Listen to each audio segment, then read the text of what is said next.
కనీసం గురువింద గింజకి అడుగును మాత్రమే నలుపు ఉంటుంది.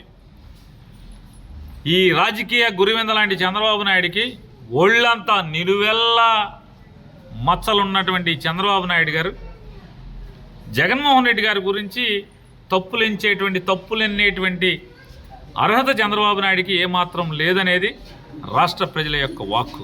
ఈ చంద్రబాబు నాయుడు కానీ అతని కొడుకుకి కానీ మీ కుర్చీలు 2019లోనే మడత పెట్టి ఎక్కడ పెట్టాలో అక్కడ పెట్టారు.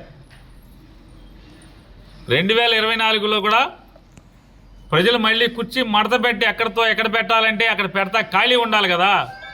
కాబట్టి మీరు షామ్యానా కంపెనీ నుంచి కుర్చీ తెచ్చుకుని, టెంట్ హౌస్ నుంచి కుర్చీ అద్దెకి తెచ్చుకుని మీరు మడత పెట్టినంత మాత్రాన కాబట్టి ప్రజలు ఇప్పటికే మరొకసారి మీ కుర్చీ మడత పెట్టి ఎక్కడ పెట్టాలో అక్కడ పెట్టడానికి సిద్ధంగా ఉన్నారు.